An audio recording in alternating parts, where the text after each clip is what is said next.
السلام عليكم ورحمة الله.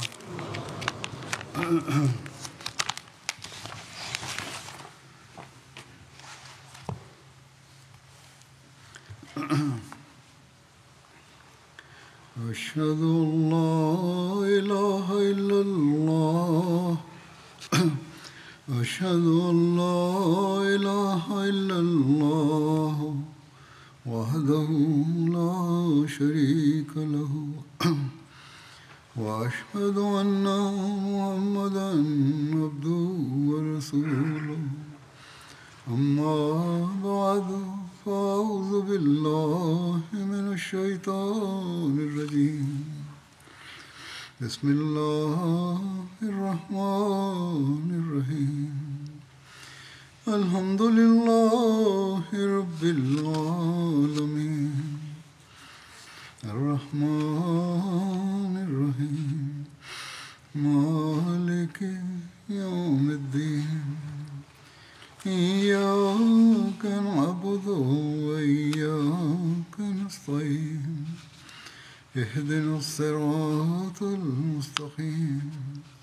صراط الذين أنعمت عليهم غير المغضوب عليهم ولا الضالين. सुलह हुदैबिया के वाक़े का जिक्र हो रहा है. J'évoquais les événements concernant la trêve de Hudaybiya. Je vais présenter plus de détails à ce propos. À cette occasion, les compagnons étaient chargés de monter la garde. On rapporte que l'envoyé d'Allah sallallahu alayhi wa sallam avait ordonné à ses compagnons de monter la garde la nuit. On montait la garde quotidiennement. 3 hommes montaient la garde à tour de rôle, parmi lesquels il y avait Abu Aws bin Khawli Abbad bin Bashir et Muhammad bin Maslama. Une nuit, c'était le tour de Muhammad bin Maslama de monter la garde auprès du messager d'Allah sallallahu alayhi wa sallam. Et les Qurayshites ont envoyé 50 hommes sous la direction de Mikraz bin Hafs avec pour mission de rôder autour de l'envoyé d'Allah sallallahu alayhi wa sallam dans l'espoir d'assassiner un musulman ou de leur causer un préjudice par surprise.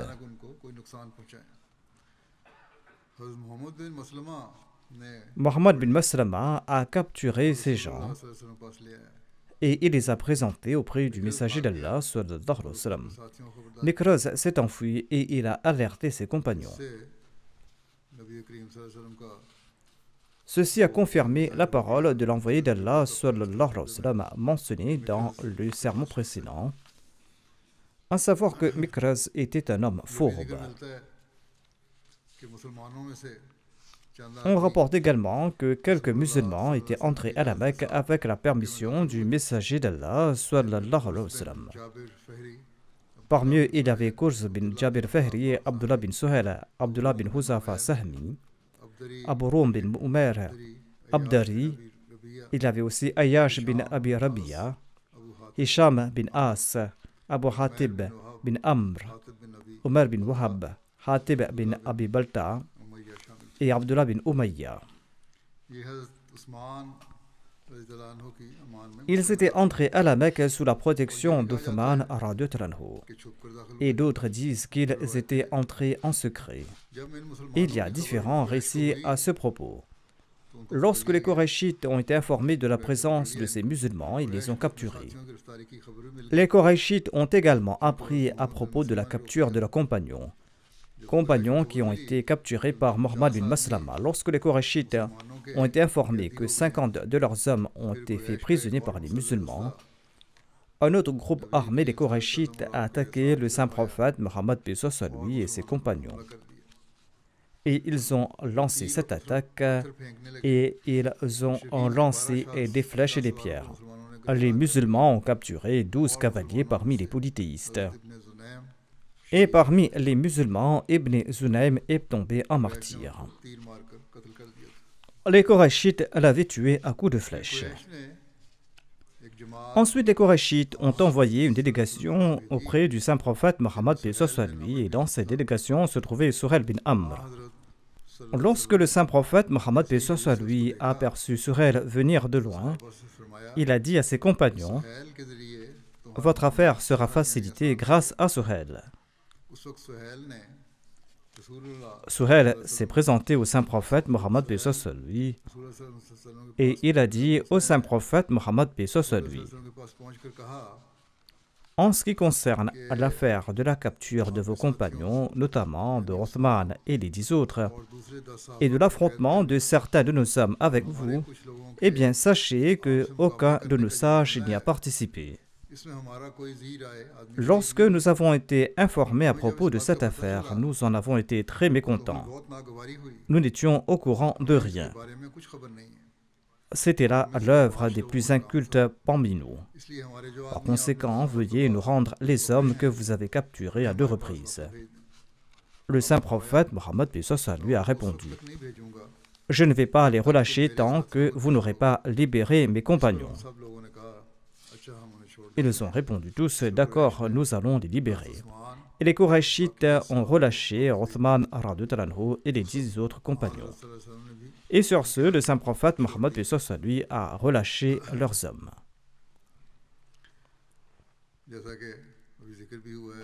Comme je l'avais dit dans le précédent sermon, les mécréants avaient capturé Othman.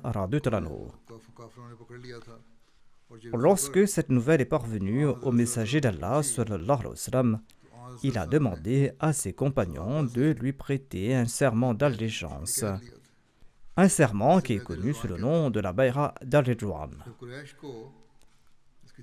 Lorsque les Qurayshites ont appris les détails à propos de ce serment à Hudaybiyah, ils en ont pris peur. Ils ont compris qu'il y a eu ce serment qui a été pris sur les mains du saint prophète Mohammed paix soit sur lui, et que tous les musulmans avaient prêté serment au saint prophète paix soit sur lui. Les conseillers parmi les Qurayshites ont suggéré de conclure une trêve avec le saint prophète Mohammed paix soit sur lui. Le saint prophète paix soit sur lui devait retourner cette année et revenir l'année ensuite pour un séjour de 3 jours à la Mecque, mais uniquement en portant des armes traditionnelles des voyageurs, c'est-à-dire des épées dans leurs fourreaux et des arcs et rien d'autre. Après cette consultation, les Qurayshites ont envoyé une deuxième fois Suhail bin Amr accompagné de Mikraz bin Hafsa et de Huwaytib bin Abd al-Uzza. Ils se sont présentés au saint prophète Mohammed paix soit sur lui avec cette proposition, notamment qu'il retourne cette année sans effectuer le pèlerinage mineur, c'est-à-dire l'Umrah, afin que les Arabes ne disent pas que le saint prophète était entré à la Mecque par la force et contre la volonté des Qurayshites, et il pouvait revenir l'année suivante pour l'Umrah. Suhail s'est présenté au saint prophète paix soit sur lui, et lorsque le saint prophète l'a vu de loin, il a dit que le fait que les Qurayshites ont envoyé de nouveau Suhail signifie que les Qurayshites ont l'intention de faire la paix. Hazrat Mirza Bashir Ahmad Sahib a écrit ceci à propos de la trêve de Hudaybiyah. Quand Suhail bin Amr s'est présenté au saint prophète Mohammed paix soit sur lui, celui-ci a déclaré: voici Suhail, si Allah le souhaite, l'affaire sera facile. En tout cas, Suhail s'est présenté et en arrivant, il a déclaré: venez, oublions ce long différend, nous sommes prêts à conclure un accord. Le saint prophète Mohammed a déclaré: nous aussi, nous sommes prêts à conclure un accord. Sur ce, le saint prophète Mohammed a convoqué son secrétaire Ali, et comme la discussion générale avait déjà eu lieu sur les conditions de ce traité et que les détails devaient être convenus en cours de route, dès qu'Ali le scribe est arrivé, le saint prophète Mohammed a déclaré: écrit. Et il a commencé par écrire Bismillahirrahmanirrahim. Suhail était prêt à conclure un traité, mais il souhaitait également rester vigilant pour protéger les droits des Qurayshites et leur honneur. Il a déclaré immédiatement: qu'est-ce que ce mot Rahman? Nous ne le connaissons pas. Écrivez comme les Arabes ont toujours écrit, c'est-à-dire Bismika Allahumma. écrit cela à la place de Bismillahir-Rahmanir-Rahim. D'autre part, c'était une question de fierté nationale et d'indignation religieuse pour les musulmans, qui, immédiatement alertés, ont commencé à dire « Nous écrirons bien sûr Bismillahir-Rahmanir-Rahim ». Mais le saint prophète Mohammed lui a fait taire les musulmans en disant « Peu importe, il n'y a pas de problème à cela. Écrivez Bismika Allahumma comme Suhail le souhaite. » Ainsi, les mots Bismika Allahumma ont été écrits au début de ce traité. Ensuite, le saint prophète lui a déclaré écrit ceci. Ceci est le traité que Mohammed, le messager d'Allah, a conclu. Suhail a intervenu de nouveau immédiatement et il a déclaré que nous ne permettrons pas d'écrire les mots Rasulullah, messager d'Allah, parce que si nous acceptons que vous êtes le prophète d'Allah, eh bien il n'y aura plus de différence entre nous. Et nous n'aurons pas le droit de vous arrêter et de vous combattre. Comme c'est notre coutume, écrivez tout simplement les mots Mohammed bin Abdullah a conclu ce traité. Le saint prophète Mohammed lui a déclaré que vous l'acceptiez ou non, je suis le messager d'Allah. Cependant, je suis aussi Mohammed bin Abdullah, eh bien, vous pouvez écrire ce que vous voulez. Écrivez Mohammed bin Abdullah a conclu ce traité. Cependant, pendant ce temps, Ali, le scribe du saint prophète, lui, avait déjà écrit les mots Mohammed Rasulullah. Le saint prophète, lui, a demandé à Ali d'effacer les mots Mohammed, le messager d'Allah, et d'écrire Mohammed bin Abdullah à sa place. Cependant, en raison de l'émotion immense et dans son indignation, Ali a déclaré « Ô messager d'Allah, je n'effacerai jamais les mots le messager d'Allah à côté de votre nom. » Voyant l'état incontrôlable d'Ali, le saint prophète a déclaré « Eh bien, si tu ne pourras pas le faire, eh bien donne-le-moi, je vais l'effacer moi-même. » Ensuite, le saint prophète lui a pris le parchemin ou le support écrit et il a pris cela dans ses mains et s'enquérant de l'endroit où se trouvaient les mots « messager d'Allah », il les a effacés de ses mains et il a fait écrire les mots « Ibn Abdillah » à leur place. Hazrat Mirza Bashir Ahmad Sahib écrit à ce propos. Par la suite, le saint prophète Mohammed lui a déclaré « L'accord est que les gens de la Mecque ne nous empêcheront pas de faire la tawaf de la Kaaba. » Suhail a déclaré immédiatement « Par Allah, cela ne sera pas possible cette année. Sinon, nous serons humiliés aux yeux des Arabes. Néanmoins, vous pouvez venir l'année prochaine pour faire la tawaf de la Kaaba. » Le saint prophète a déclaré « Eh bien, très bien, écrivez cela. » Ensuite, Suhail a également fait inscrire une condition de sa part. Aucun habitant de la Mecque ne sera autorisé à rejoindre les musulmans, même si les musulmans, et si une telle personne vient vers les musulmans, il sera renvoyé à la Mecque. Sur ce, les compagnons ont protesté en disant « Gloire à Allah, comment est-il possible qu'un homme vienne à nous en embrassant l'islam et que nous le renvoyions ?» En tout cas, on était en train de consigner en écrit le traité. Et soudain est apparu Abu Jandal bin Suhail. Il avait les pieds enchaînés et il était sorti des quartiers bas de la Mecque et il s'est jeté devant les musulmans.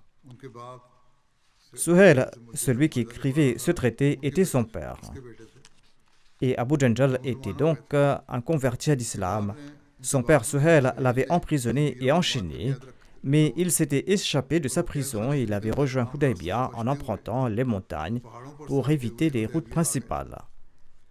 Les musulmans l'ont accueilli avec joie et l'ont félicité. Quand Suhail, le père d'Abu Jandal, l'a vu, il s'est précipité vers lui et il lui a donné un coup de branche épineuse au visage et il l'a attrapé par le col. Suhail a déclaré au Muhammad sallallahu alayhi wa sallam, c'est le premier point sur lequel je vous ai demandé un accord. Vous devez me renvoyer à Abu Jandal. Le saint prophète Mohammed sallallahu alayhi wa sallam a déclaré le traité de paix n'a pas encore été finalisé. Suhail a déclaré je jure par Allah que je ne signerai aucun traité de paix avec vous. Le saint prophète lui a dit à Suhail eh bien libérez-le pour moi. Le saint prophète Mohammed lui a plaidé pour que Suhail le libère pour lui. Suhail a répondu, je ne le ferai en aucun cas. Le saint prophète a dit, non, libère-le pour moi. Suhail a répété, je ne ferai rien de ce genre. Mikraz bin Hafs et Huwaytub bin Abd al-Uzza, qui étaient anciens compagnons, ont déclaré que nous allons le libérer pour vous. Et tous deux ont pris Abu Jandal, l'ont emmené dans une tente et l'ont autorisé à partir. Mais Suhail, son père, a refusé. Abu Jandal a lancé au groupe de musulmans, vais-je être renvoyé vers les mécréants alors que je suis venu à vous en tant que musulman? Ne voyez-vous pas les souffrances que j'ai endurées et les sévères tourments que j'ai subis? Le saint prophète Mohammed a élevé la voix et il a déclaré: Ô Abu Jandal, sois patient et espère la récompense d'Allah. En vérité, Allah créera un chemin de soulagement et de salut pour toi et pour tes faibles compagnons. Nous avons conclu un traité de paix avec cette communauté et nous nous sommes engagés avec eux comme ils se sont engagés envers nous, et nous ne sommes pas de ceux qui trompent autrui. On trouve également mention de l'effusion d'émotions d'Omar à cette occasion, et il est écrit que les musulmans n'ont pas aimé ces conditions et ils étaient en colère. Suhail a refusé de conclure à la trêve en dehors de ces conditions. La trêve a été conclue et il ne restait plus qu'à écrire cela. Omar bin al-Khattab est venu voir le saint prophète Mohammed, lui. Il a déclaré au messager d'Allah: est-ce que nous ne sommes pas sur le chemin de la vérité et les mécréants sur le chemin de l'égarement? Le saint prophète a déclaré: certainement. Omar a déclaré: est-ce que nos morts ne sont-ils pas au paradis et leurs morts en enfer? Le saint prophète a répondu: certainement.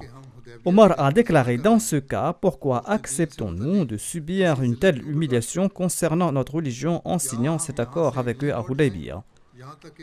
Devons-nous partir ici sans rien faire, sans qu'Allah ne juge entre nous?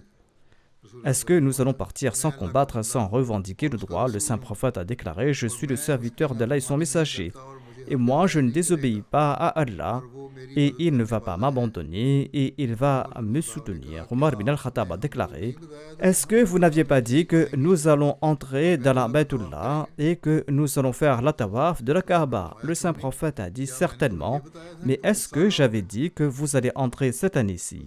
Omar a dit: non. Le saint prophète, paix soit lui, a dit: eh bien, en vérité, vous allez visiter la Kaaba et vous en ferez la tawaf.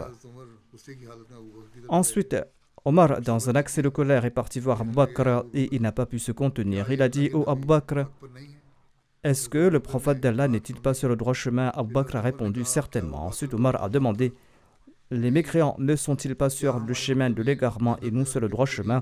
Nos tués n'iront-ils pas au paradis et les leurs en enfer? Abu Bakr a répondu: certainement.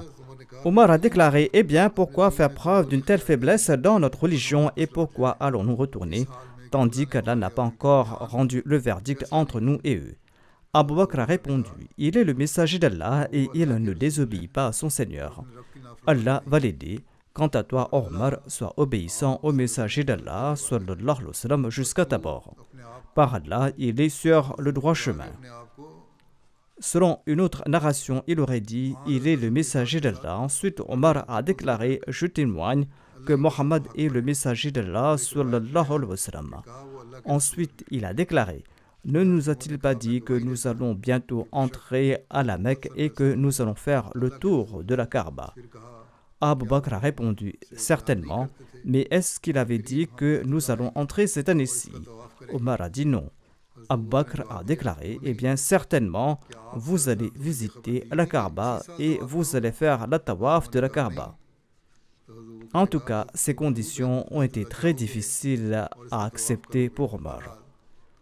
Le recueil d'Al-Bukhari rapporte que Omar avait déclaré: par Allah, depuis que j'ai embrassé l'islam, je n'ai jamais eu de doute concernant l'islam, sauf le jour de Hudaybiyah, et j'ai continué à répliquer aux propos du saint prophète Mohammed sallallahu alayhi wa sallam.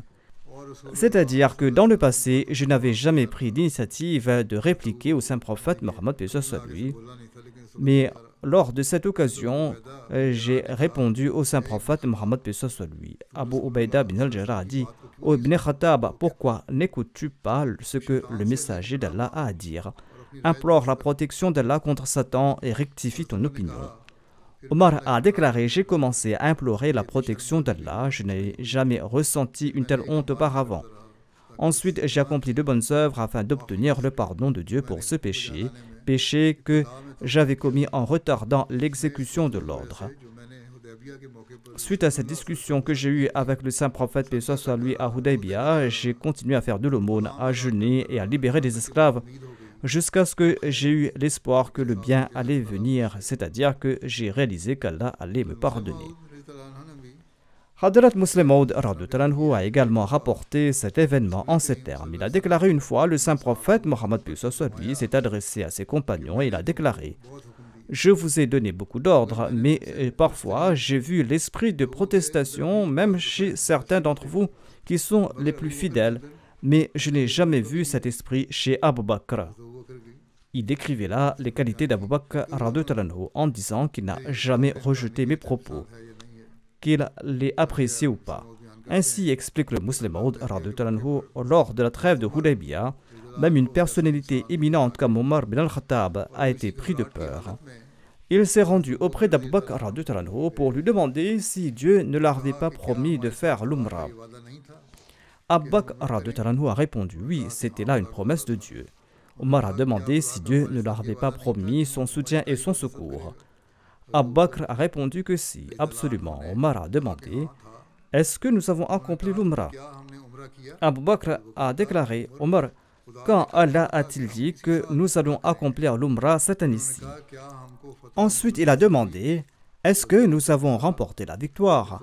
Abu Bakr a déclaré: Allah et son messager connaissent le mieux ce que signifie la victoire et le soutien de Dieu.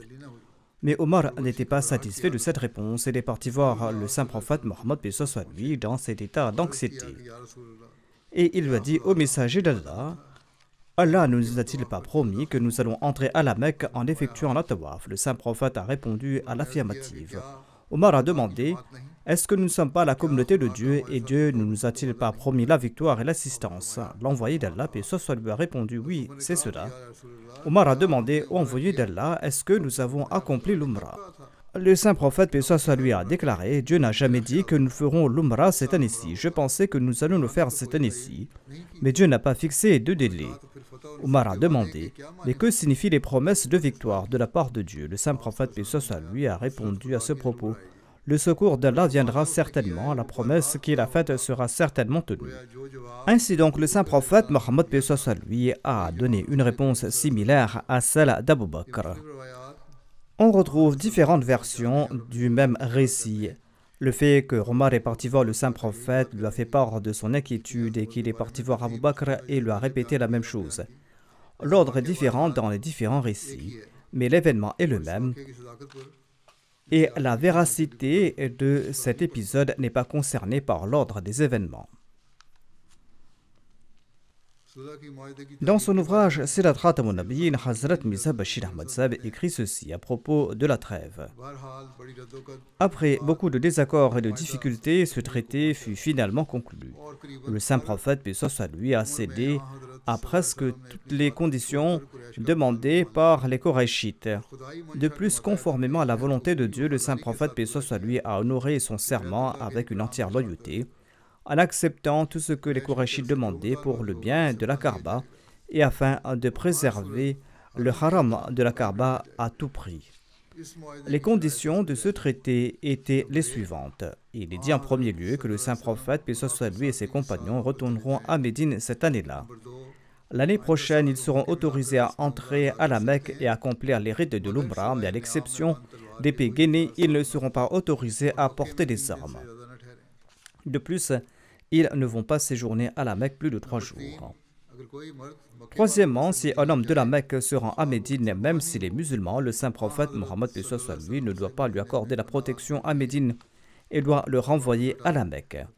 Si toutefois un musulman quitte Médine et arrive à la Mecque, il ne sera pas renvoyé. Les paroles rapportées par Al-Bukhari sont les suivantes. Il est dit que si l'un des nôtres va vers vous, vous allez le renverrer à nous. Mais si un musulman quitte Médine pour se rendre à la Mecque, il ne sera pas renvoyé à Médine. Ainsi donc, ils ont imposé leurs conditions. Si un musulman se rend à Médine, il sera renvoyé à la Mecque, mais si un musulman quitte Médine pour se rendre à la Mecque, il ne sera pas renvoyé s'il est capturé. Selon un autre récit, il est dit que si un homme de la Mecque vient à Médine sans la permission de son wali ou de son protecteur, il devra être renvoyé à la Mecque. Quatrièmement, parmi les conditions, il est dit que parmi les tribus de l'Arabie, celle qui souhaite s'allier avec les musulmans pourra le faire, et celle souhaitant s'allier avec le peuple de la Mecque sera libre de le faire. Cinquièmement, ce traité va durer 10 ans. Au cours de cette période, la guerre sera suspendue entre les Korachites et les musulmans. Voici les détails concernant les témoins de ce traité de Hudaybiyah. 2 exemplaires de cet accord ont été transcrits. Et comme témoins, de nombreuses personnes estimées y ont apposé leur signature. Parmi les musulmans, il y avait Abu Bakr il y avait Omar il y avait Othman qui était revenu de la Mecque après avoir été relâché par les mécréants. Il y avait aussi Abdurrahman bin Auf, Saad bin Abi Waqas et Abu Ubaïda. Suhail bin Amr a pris une copie de l'accord et il est retourné à la Mecque tandis que l'autre copie est restée chez le saint prophète Mohammed sallallahu alayhi wa sallam. On trouve également mention de l'agitation parmi les compagnons, comme cela a été mentionné précédemment. Lorsque le saint prophète Mohammed lui a terminé la rédaction de ce traité, il a dit à ses compagnons: « Levez-vous et sacrifiez vos chameaux, ensuite rasez-vous la tête. » Mais aucun d'entre ses compagnons ne s'est levé, même lorsque le saint prophète Mohammed a répété cette instruction 3 fois. Hazrat Mirza Bashir Ahmad Sahib relate à ce propos: lorsque Suhail est reparti, le saint prophète Mohammed a dit aux musulmans: levez-vous et égorgez vos animaux et rasez-vous la tête ici même. Après le sacrifice, les cheveux de la tête sont soit rasés, soit coupés courts. Ensuite, il a déclaré: préparez-vous pour le retour. Cependant, les compagnons étaient dans un état de choc extrême en raison de ce qui semblait être un accord apparemment humiliant pour les musulmans. De plus, ils pensaient que le saint prophète Mohammed les avait amenés là-bas sur la base d'un de ses rêves, et qu'Allah l'exalté lui avait montré une scène du tawaf de la Baytullah dans ce rêve. Suite à tout cela, ils étaient très démoralisés. Ils étaient comme des êtres sans vie et ils ne bougeaient même pas. Ils avaient une foi totale dans le messager d'Allah, ils croyaient complètement à sa promesse. Mais en raison des exigences de la nature humaine, leur cœur était frappé de chagrin en raison de cet échec apparent. C'en était là la réaction naturelle. Et c'est pour cette raison que lorsque le saint prophète Mohammed leur a ordonné d'égorger leurs animaux et de retourner, les compagnons n'ont même pas bougé. Ainsi donc, ils ne sont pas entrés à la Mecque et n'ont pas accompli la tawaf de la Kaaba et ils étaient assis là-bas. Le saint prophète Mohammed lui leur a demandé de sacrifier leurs animaux et de retourner, mais aucun des compagnons n'a bougé. Ceux qui avaient apporté leurs animaux pour être sacrifiés là-bas étaient assis là. Ce n'était pas parce que, à Dieu ne plaise, ils étaient désobéissants au messager d'Allah, car aucune communauté sur la surface de la terre n'était plus obéissante que les compagnons du saint prophète Mohammed lui. Leur manque d'exécution n'était pas un acte de rébellion ou de désobéissance. C'était plutôt le sentiment de chagrin et de disgrâce apparente qui les avait paralysés. C'était comme s'ils entendaient mais ne pouvaient pas entendre. C'était comme s'ils voyaient mais leurs yeux ne fonctionnaient pas. Le saint prophète, paix soit lui, a répété à maintes fois son ordre, mais aucun de ses compagnons n'a bougé. Le saint prophète était très blessé par cette inaction et il s'est retiré silencieusement dans sa tente. Salma, la vénérable épouse du saint prophète Mohammed, paix soit lui, était une femme très intelligente et elle a observé toute la scène depuis sa tente. Elle a vu son mari bien-aimé et accablé entrer dans un état de préoccupation et elle s'est enquis des détails du chagrin et de la préoccupation du saint prophète Mohammed lui de sa propre bouche. Et elle lui a dit avec sympathie et amour: Ô messager d'Allah, Ne vous affligez pas, vos compagnons par la grâce de Dieu ne sont pas désobéissants. Cependant, les conditions de ce traité les ont frappés de chagrin. Ma suggestion est que vous ne devez rien leur dire, mais vous devez sortir tranquillement et égorger votre animal destiné au sacrifice et vous raser la tête. Vos compagnons suivront automatiquement votre exemple. Le saint prophète, paix soit sur lui, était satisfait de cette recommandation. Sans dire un mot, le saint prophète, paix soit sur lui, a égorgé son animal et il a commencé à se raser la tête. Quand les compagnons ont vu cette scène, tout comme un homme endormi se réveille soudainement suite à un vacarme, eh bien, ils ont été pris de surprise et ils se sont réveillés, ils ont commencé à égorger leurs animaux dans une frénésie et ils se rasaient à la tête les uns des autres. Cependant, le chagrin les avait si intensément agités que le narrateur déclare qu'on craignait que tout en se rasant la tête les uns des autres, les compagnons auraient pu bien accidentellement se couper la gorge les uns des autres. En tout cas, la recommandation de Salma a réussi. Et là où les paroles bénies du saint prophète, paix soit sur lui, sont restées temporairement inefficaces, son action a soudainement réveillé ses compagnons qui étaient assis là immobiles. Cet extrait est tiré de l'ouvrage Sirat Khatamun Nabiyyin de Hazrat Mirza Bashir Ahmad Saheb. Ainsi donc, lorsque le saint prophète Mohammed paix soit sur lui a immolé son propre chameau en sacrifice à Hudaybiyah, le chameau d'Abu Jahal, qui faisait partie du butin de guerre de Badr, s'était enfui alors qu'il pâturait. Il avait été relâché et il était parti et il avait été marqué du signe distinctif des animaux destinés au sacrifice.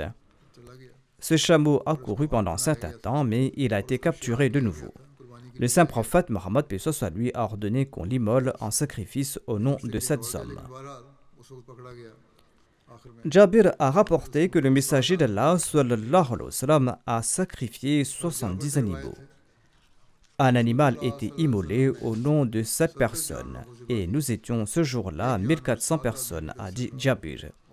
Ceux qui ont effectué le sacrifice étaient moins nombreux que ceux qui ne l'ont pas fait.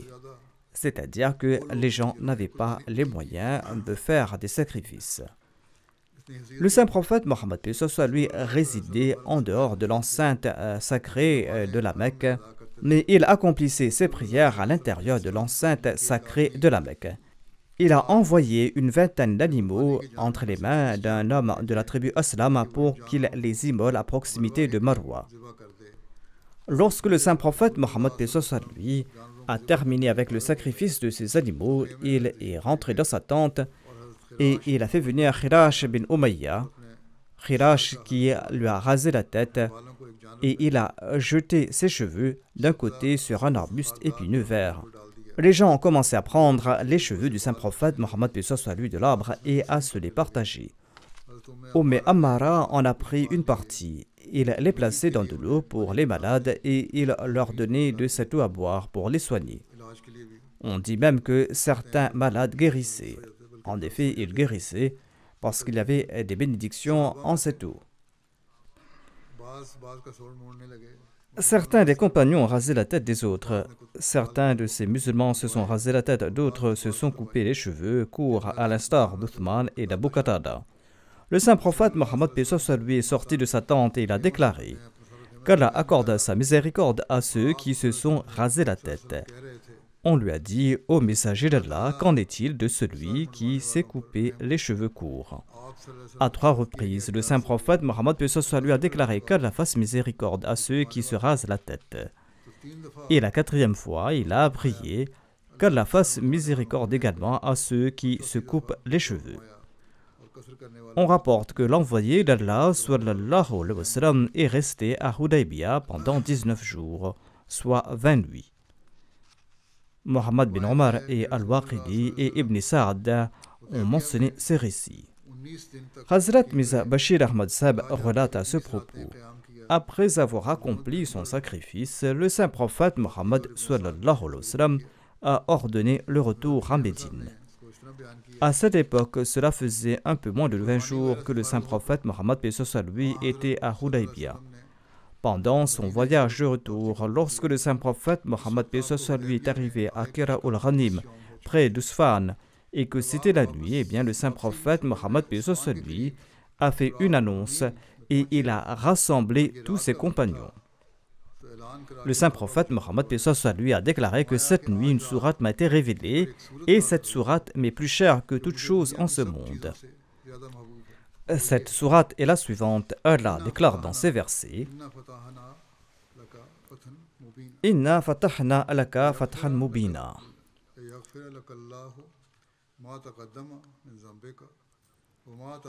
ليغفر الله ما تقدم من ذنبك وما تأخر ويتم نعمته عليك ويهديك صراطا مستقيما وينصرك الله نصرا عزيزا. Il s'agit des versets 2 à 4 et du verset 28 de la sourate Al-Fath. Il est dit: لقد صدق الله رسوله الرؤيا بالحق لتدخلن المسجد الحرام إن شاء الله آمنين محلقين رؤوسكم ومقصرين لا تخافون. C'est-à-dire, ô messager, nous t'avons certes accordé une victoire éclatante afin que nous puissions augurer pour toi une ère où le voile du pardon couvrira tes manquements passés et futurs, et qu'il puisse parfaire sa grâce sur toi et te guider sur le droit chemin, le chemin du succès. Et certes, Allah t'aidera d'une aide puissante. En vérité, Dieu a accompli la vision pour son messager, car maintenant, si Dieu le veut, vous entrerez dans la maison sacrée en toute sécurité, certains d'entre vous ayant la tête rasée et d'autres ayant les cheveux coupés courts, et tu n'auras aucune crainte. En d'autres termes, si vous étiez entré à la Mecque cette année-ci, ce ne sera pas une entrée en sécurité, ce serait une entrée augurant la guerre et le carnage. Cependant, dans la vision, Dieu avait montré une entrée de sécurité au saint prophète Mohammed sallallahu alayhi wa sallam. C'est pour cette raison qu'en raison de l'accord de cette année, un état de sécurité a été auguré et maintenant, conformément à la vision montrée par Dieu, vous allez entrer bientôt dans la mosquée sacrée et ce, en toute sécurité. En effet, c'est cela qui s'est produit par la suite. Lorsque le saint prophète Mohammed sallallahu alayhi wa sallam a récité ces versets à ses compagnons, certains d'entre eux, dont les cœurs étaient encore amers en raison du traité de Hudaybiyah, eh bien, ils étaient surpris parce qu'ils pensaient qu'ils revenaient d'un échec tandis que Dieu leur donnait la bonne nouvelle de la victoire. Certains compagnons hâtifs ont même déclaré: est-ce là une victoire que de revenir sans avoir accompli la tawaf de la Kaaba? Lorsque ces paroles sont parvenues aux oreilles du saint prophète Mohammed, paix soit lui, il a exprimé une grande colère. Et dans un discours bref mais puissant, il a déclaré: c'est une objection absurde, car si vous y réfléchissez, eh bien, vous allez comprendre que le traité de Hudaybiyah est vraiment une victoire éclatante. Les Korachites étaient déterminés à mener la guerre, et maintenant ils ont eux-mêmes abandonné la guerre et ils ont conclu un traité de paix avec nous. Et ils nous ont promis d'ouvrir les portes de la Mecque l'année suivante. Protégés des méfaits des Korachites, nous allons retourner en paix et en sécurité tout en savourant le parfum de notre future victoire. Par conséquent, c'est en effet une grande victoire. Avez-vous tous oublié comment cette même tribu, les Korachites, avait lancé des attaques contre vous à Uhud et à Al-Zarab? Cette terre, avec toute son immensité, était devenue étroite pour vous, et vos yeux étaient pétrifiés, et vous aviez tremblé de peur. Aujourd'hui, cependant, ces mêmes Korachites ont conclu un traité de paix avec vous, un traité de sécurité. Les compagnons ont répondu: ô messager d'Allah, nous avons compris, nous avons compris. Nous ne possédons pas votre clairvoyance, mais maintenant nous avons compris que ce traité est vraiment une victoire éclatante pour nous. Le Messie premier l'Islam déclare: Dieu le Tout-Puissant a nommé l'épisode de Hudaybiyah une Fath Mubin, c'est-à-dire une victoire éclatante. Et Dieu a déclaré en disant que nous t'avons accordé une victoire éclatante. Cette victoire était cachée aux yeux de la plupart des compagnons et a même poussé certains hypocrites à l'apostasie. Pourtant, en réalité, c'était une victoire éclatante, bien que ses fondements étaient profonds et invisibles.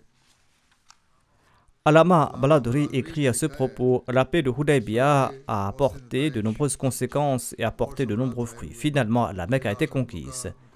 Tous les habitants de la Mecque ont embrassé l'islam. Les gens se convertissaient en groupe. La raison en est qu'auparavant, avant ce traité, les gens ne pouvaient pas se rencontrer. Et le comportement du saint prophète Mohammed lui n'était pas connu de ces gens. Et n'avait personne pour leur raconter en détail la condition du saint prophète Mohammed lui. Lorsque le traité de Hudaybiyah a été conclu, les gens se sont rencontrés. Les polythéistes sont venus à Médine et les musulmans sont partis à la Mecque. Ils ont rencontré les membres de leur famille et leurs bienfaiteurs. Et ces gens ont entendu parler des paroles et des miracles du saint prophète Mohammed lui. Ils ont vu les signes de la Naboua, ils ont été informés de la belle conduite et de l'exemple vertueux du saint prophète Mohammed lui. Et ils ont vu de leurs yeux ses qualités et leurs âmes étaient inclinées vers la foi au point où beaucoup se sont empressés d'embrasser l'islam et se sont convertis entre le traité de Hudaybiyah et la conquête de la Mecque. D'autres ont été attirés par l'islam, tandis que tous les habitants de la Mecque ont embrassé la foi lors de la conquête de la Mecque. Les Arabes attendaient tout simplement la conversion des Qurayshites. Lorsque les Qurayshites ont embrassé l'islam, toute l'Arabie a embrassé l'islam. Le Messie promet l'islam déclare: lorsque le saint prophète Mohammed lui a conclu le traité de Hudaybiyah, l'un des fruits bénis de ce traité était que les gens ont eu l'occasion de venir vers lui et d'écouter ses paroles. Et des centaines de personnes se sont converties à l'islam. Tant qu'ils n'avaient pas entendu ces paroles, il y avait un mur entre eux et le saint prophète Mohammed lui, mur qui les empêchait de connaître sa beauté et sa perfection. Comme les autres, le traité de menteur, que Dieu nous en préserve, eh bien, les gens de la Mecque disaient la même chose. Et ils étaient privés des bienfaits et des bénédictions que le saint prophète Mohammed lui, parce qu'ils étaient loin du saint prophète Mohammed sallallahu alayhi wa sallam. Mais lorsque ce voile a été levé et qu'ils sont venus prêts pour voir et entendre le saint prophète Mohammed lui, eh bien, cette privation a cessé et ils ont rejoint le groupe des bienheureux. Je présenterai le reste à l'avenir, Inch'Allah.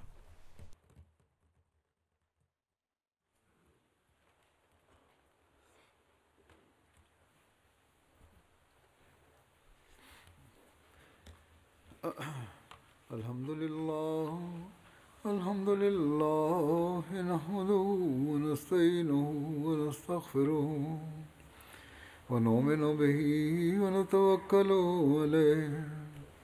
ونعوذ بالله من شرور أنفسنا ومن سيئات أعمالنا من يهده الله فلا مضل له ومن يضلل فلا هادي له ونشهد أن لا إله إلا الله ونشهد أن محمدا عبده ورسوله عباد الله رحمكم الله إن الله يأمر بالعدل والإحسان وإيتاء ذي القربى وينهى عن الفحشاء والمنكر والبغي يعظكم لعلكم تذكرون واذكروا الله يذكركم وادعوه يستجب لكم ولذكر الله أكبر